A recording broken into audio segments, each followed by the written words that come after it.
On September 3, 2022, Russia took perhaps its greatest gamble since it invaded Ukraine the previous February.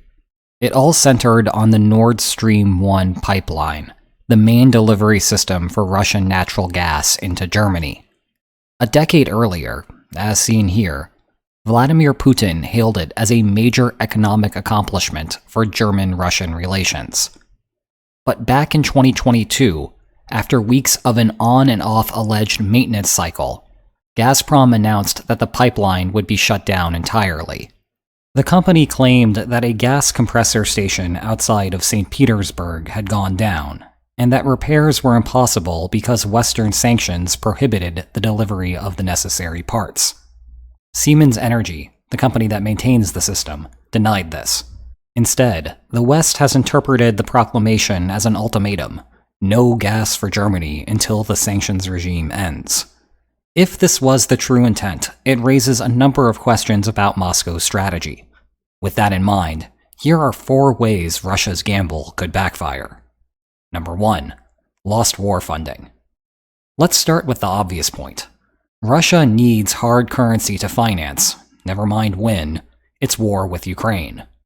Energy exports are king here, to the point that Russia is closer to an oil business that runs a government, rather than a government that runs an oil business. As we have discussed before, Russian success in exporting energy has gutted the country's manufacturing sector. Consequently, if you kill the energy exports, you kill the service economy with it, and Russia has nothing left. With Nord Stream shut down, Russia is no longer receiving a steady supply of German euros. Looking at Russia's financing of the war, another recurring topic on this channel, Moscow started with $643.2 billion in reserves in February 2022. Western governments immediately froze $300 billion of it, and Russia burned through $75 billion more over the first 4 months of the war. The only thing reducing the bleeding was the steady stream of money coming in from all of the energy exports, which supplemented the reserve spending. In that light, Germany was doing Russia a favor by continuing to purchase Russian gas at all. And indeed, concerned about implicitly funding the Ukraine war, Germany had long-term plans to wean itself off of Russian gas. It then seems strange that Russia would want to cut off its own economic lifeline. But that is what happened on September 3rd. This raises the question of what is going on inside of Vladimir Putin's head. It appears that this is a gamble to try to accelerate a potential demise of a united Western front against Russia's invasion. Russia had hoped that the start of the war would shatter NATO, with Baltic countries looking for a stronger response, Russian energy-reliant countries like Germany pushing for non-interference, and those further west looking to strike a middle ground. Instead, NATO stood together over the first 7 months, and before the Nord Stream pipeline got cut off, winter appeared to be the first potential breaking point. German politicians took a strong line against Russia during the spring and summer, but the question remained whether the German voting public would continue to support that policy when winter finally struck. At that point, some people would struggle to pay the soaring energy prices necessary to heat their homes. German businesses that rely on cheap natural gas may go bankrupt, leading to higher unemployment and compounding the problem with domestic heating. Russia is basically forcing the question of NATO unity to be answered not in the beginning of 2023, but rather the fall of 2022. It's hard to gauge exactly what this signals from Moscow. It might mean that Russia has found solutions to its economic woes that are not obvious to outside observers. That would make the German money nice, but superfluous. Put differently, Russia can afford to put the squeeze on Germany and continue its operations in Ukraine. That said, this would contradict an internal Russian report that leaked on September 5th. The memo projected a 3.5% retraction of the Russian economy in 2022, worsening to 8.3% in 2023, and growth not restarting until late 2027. The more dire possibility in the report has the economy bottoming out in 2024 at negative 11.9%, with no recovery in sight this decade. Even the rosy target numbers still push the recovery to 2025. If this is the case, and keep in mind it's just one internal report, Russia might be in a worse position than it seems from the outside. Perhaps Russia has burned through more money than what is currently estimated. Likewise, perhaps its war industry is struggling so bad that Russia needs to purchase artillery from North Korea, as a US intelligence report indicates. Putin might know that the German gas cache is not enough to sustain operations much longer, and he needs bigger financial relief. So he ended the gas deliveries to gamble on a broader change. Alternatively, it may not be a financial problem at all, but a political one. Perhaps Putin is feeling pressure from domestic constituencies impacted by the sanctions.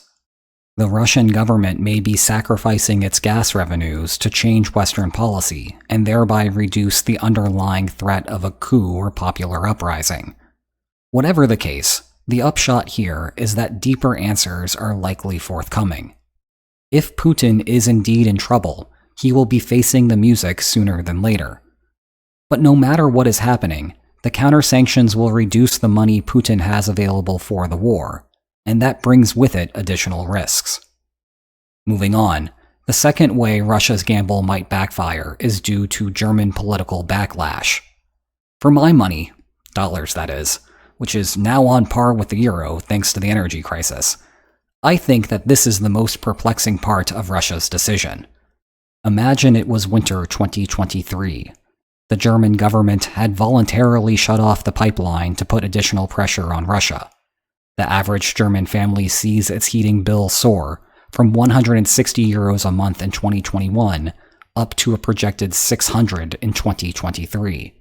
They do not like Putin or his policies in Ukraine, but they also do not want to freeze to death or see their jobs disappear. So some of them begin to lobby the government to reopen the pipeline. Yes, it will give Russia more cash to finance the war, and that's not good. But other sanctions are still in place and will continue to disrupt Russian manufacturing. Ukraine, therefore, still has a clear path to victory.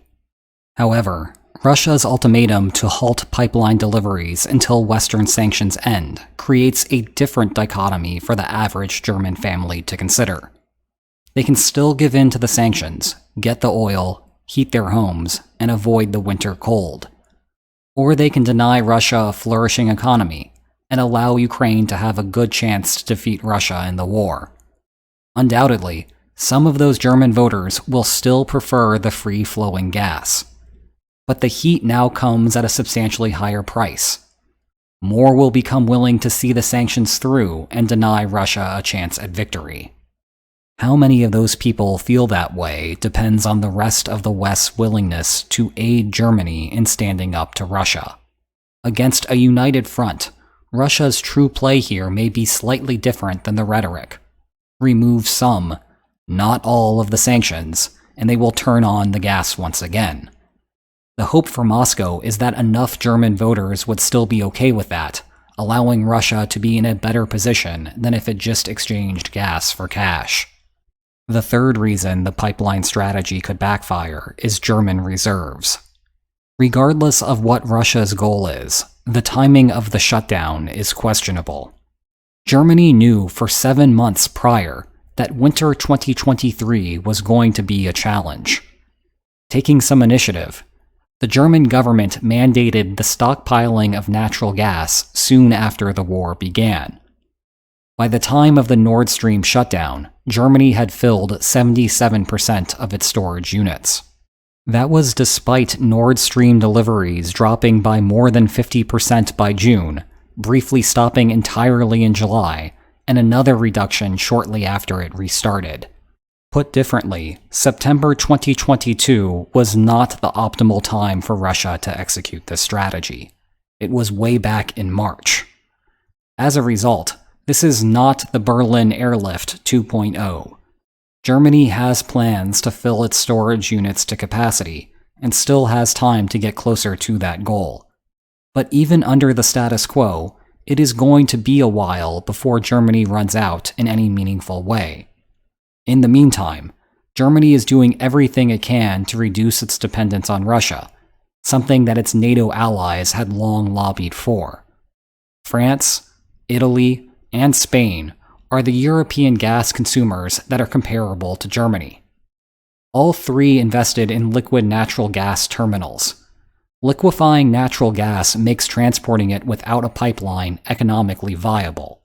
Until recently, Germany viewed such receiving stations as superfluous when Russia could deliver the gas via Nord Stream.